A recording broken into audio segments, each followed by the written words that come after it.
मुक्ति भक्ति के सभी प्रेमी सज्जनों को सतनाम। साहिब बंदगी सभी साधु समाज को सतनाम।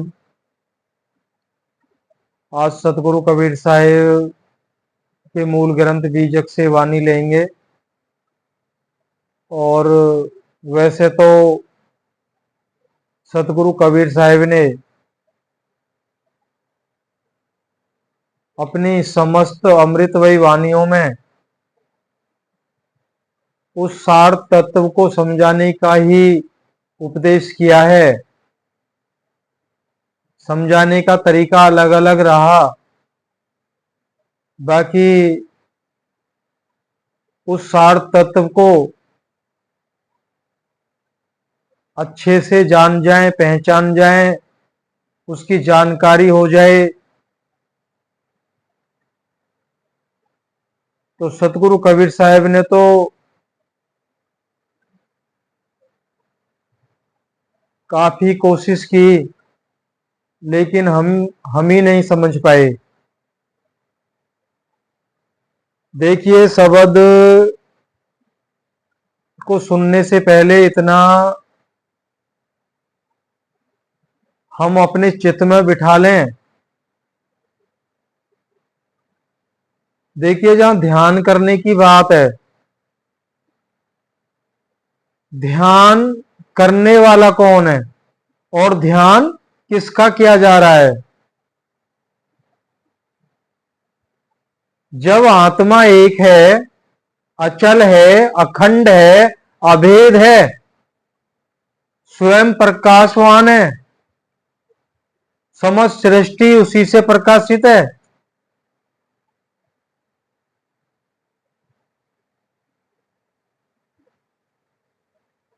तो ध्यान किसका किया जा रहा है? भजन किसका किया जा रहा है? सुमिरन किसका किया जा रहा है? किसका नाम लिया जा रहा है? तो सतगुरु कबीर साहिब ने ये इसलिए बताया जा रहा है, ये शब्द भी कुछ वही खुलासा होगा इसमें भी। भाई, आत्मा एक है, मैं आत्मा हूं, ये शरीर मेरा नहीं, ये मन मेरा नहीं, ये बुद्धि मेरी नहीं, तो मैं सर्वत्र हूं और एक हूं।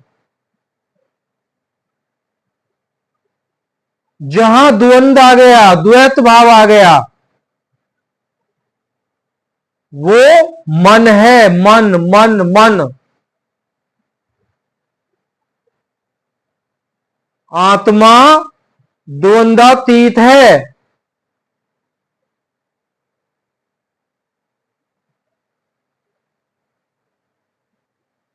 हम जो भी करते हैं, जब आत्मा अभेद है, उसमें भेद नहीं है, अखंड है, उसको खंडन नहीं कर सकते, तो दो कहां से आए? कौन आत्मा को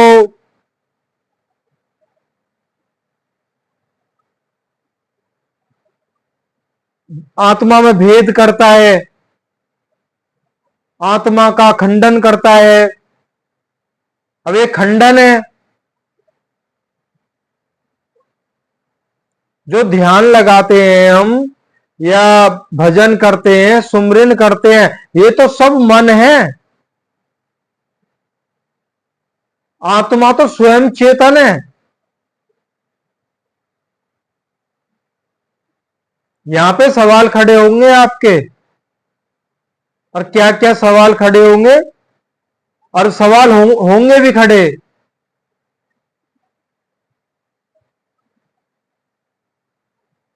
तभी कहा गया है, मैं चेतन हूं, तो मुझे अपने आप को ही जानना है। जब जान जाएंगे, तो स्वयं के अलावा जो आत्मज्ञानी होता है, वो आत्मा स्वयं के अलावा किसी को नहीं देखता है, किसी को नहीं देखता है। वो जानता है मेरे अलावा सब कुछ नश्वर है, माया में है, मन कल्पित है।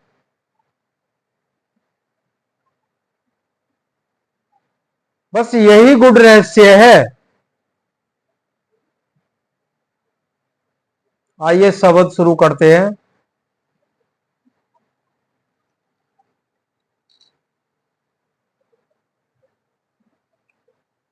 ए जियरा ते अपने दुख ही समार, जे ही दुख व्याप रहा संसार। माया मोह बंधा सब लोई, अल्प लाभ मूल गया खोई। मोर तोर में सवे विगुरचा, जननी गर्भ बोद्र मा सूता।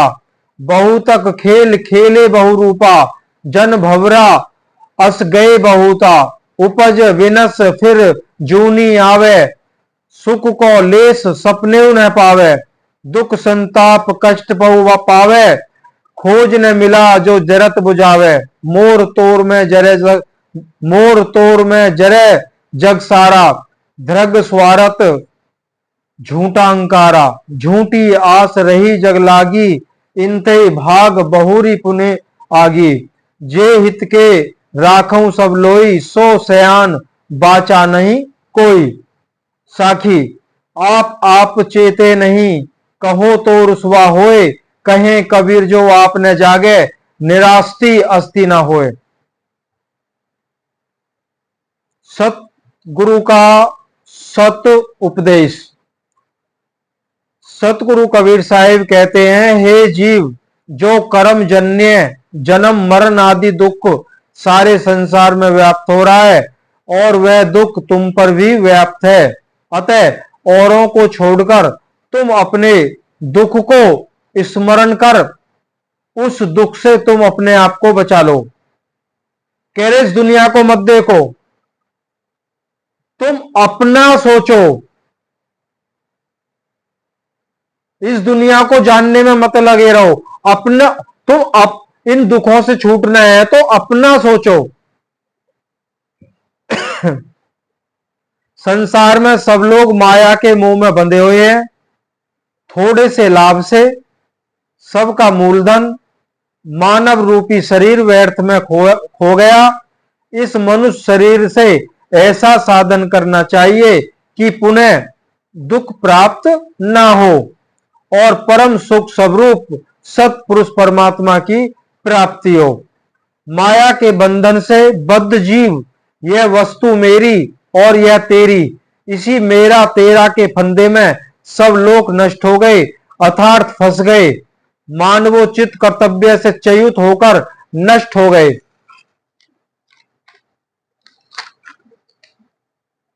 अर्थात अज्ञान से विषय सुख में ही लिप्त रहे, परमात्मा परायण नहीं हो सके।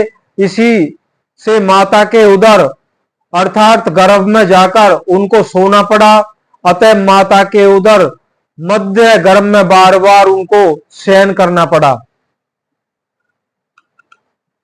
कह रहे केवल इसी भेद को ना समझने का कारण ही आपका बार बार माता के गर्भाशय में आकर आप बार बार सोते हो। और जब निंद्रा खुलती है, जब जन्म हो जाता है, फिर वही भूल बंधन में ये मेरा है, ये मेरा है, ये तेरा है।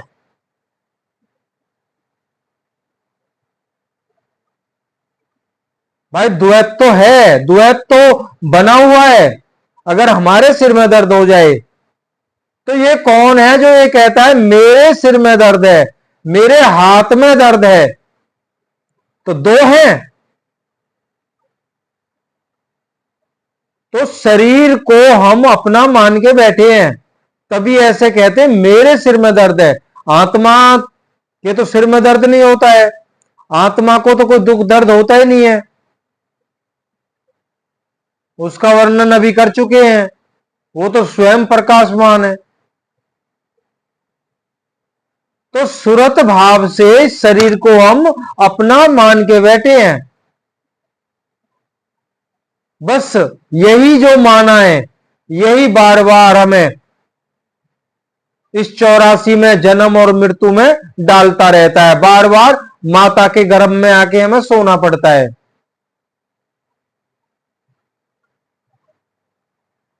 संसार में बहुत से शक्तिशाली राजा लोग अनेक प्रकार के बालकों के जैसा खेल खेल के चले गए।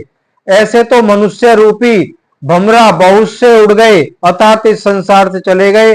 अनेक योनियों में जन्म लेकर बहुत प्रकार के खेल खेलने पड़े। अतएव बहु रूपी के समान विविध प्रकार के शरीर रूपी स्वांग धारण करके असंख्य जीव रूप भमरा कहां उड़कर चले गए, ये किसी को आज तक नहीं पता चला। बड़े बड़े राजा महाराज बालकों जैसा खेल खेल के चले गए और कहां गए किसी को भनक तक नहीं पड़ी है।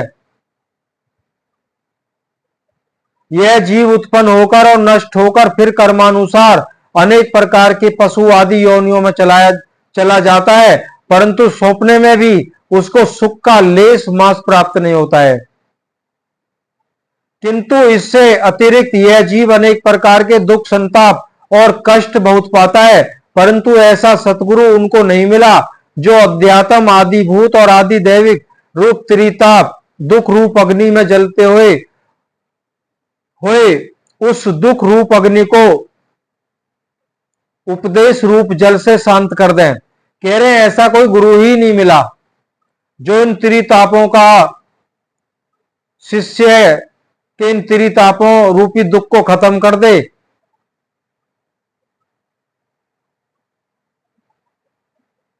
क्यों गुरु भी अपने को शरीर मान के बैठा है, वो भी आत्मा में भेद करता है।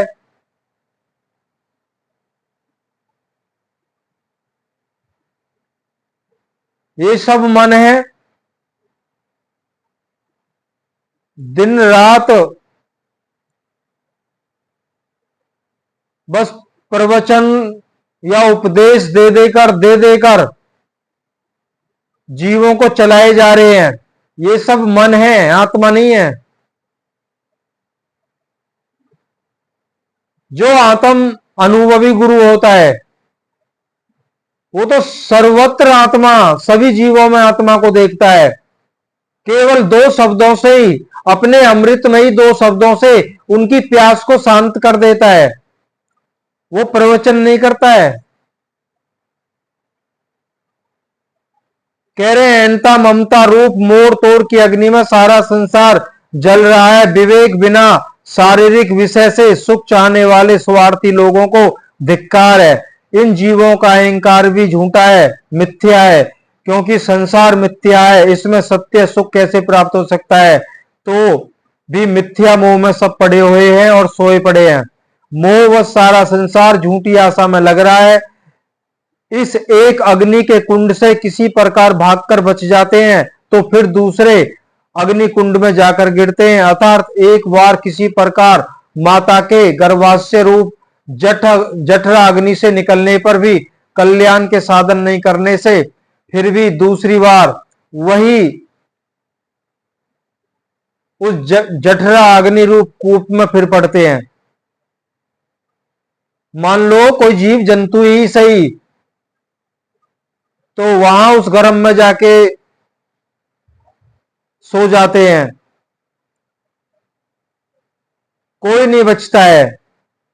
एक बार बचे तो फिर दूसरे में गए, उससे बच गए, तीसरे में गए, ऐसे 84 का भ्रमण चलता रहता है।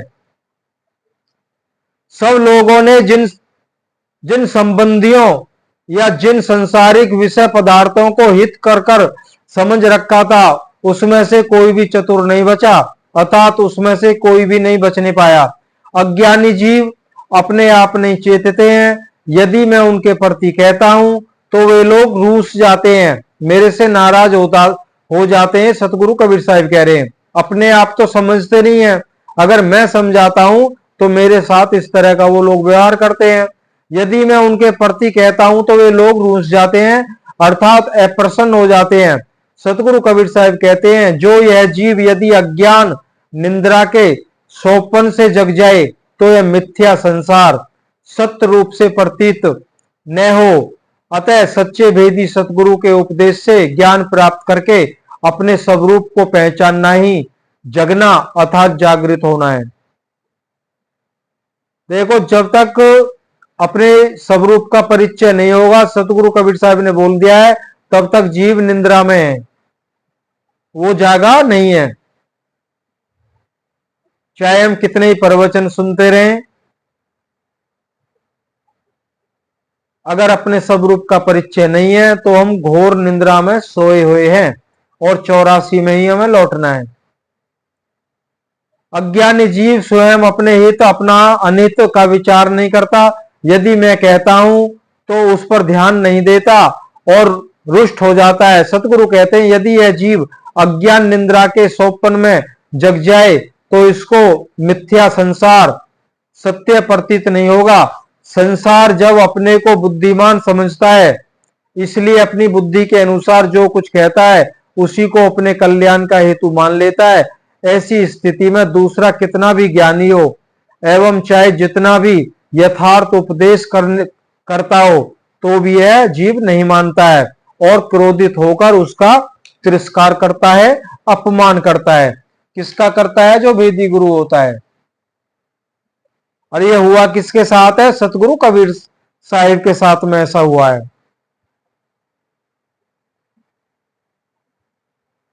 तो इस शब्द का जो सार है वो यही है, अगर हमें अपने स्वरूप का परिचय नहीं हुआ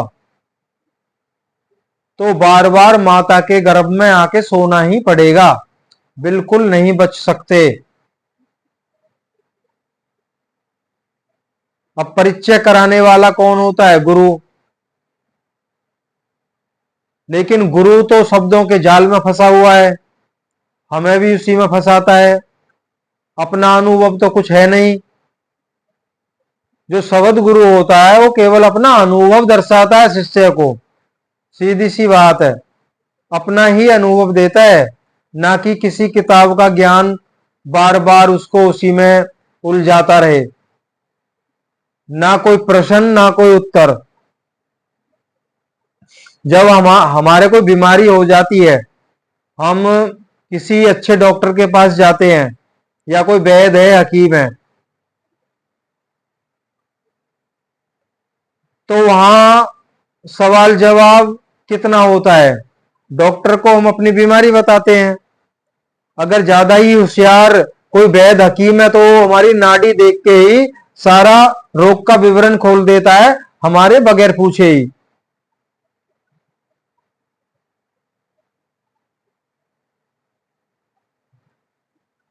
और रोग के मुताबिक हमें दवा या औषधि दी जाती है, कुछ परहेज बताए जाते हैं, बात खत्म होगी। अगर घर जाके अब वो उस डॉक्टर वैद्य हकीम को फोन फोन ही फोन करता रहे,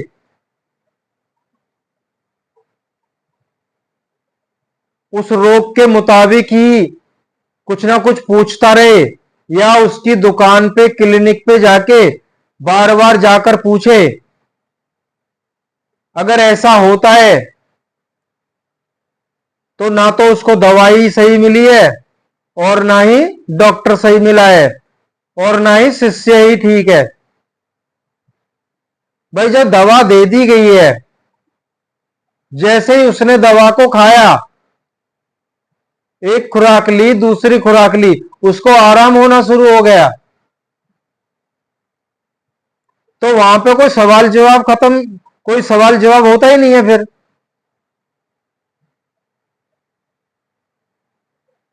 लेकिन यहां पे सवाल खड़े होते रहते, क्यों? अज्ञानवश हमें वो सत्य ज्ञान मिला ही नहीं है, तो सवाल तो चलते रहेंगे ना।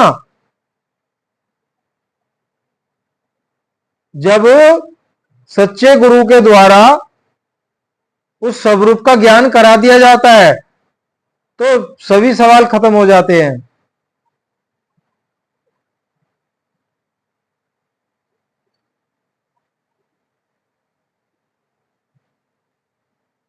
सतनाम साहिब बंदी।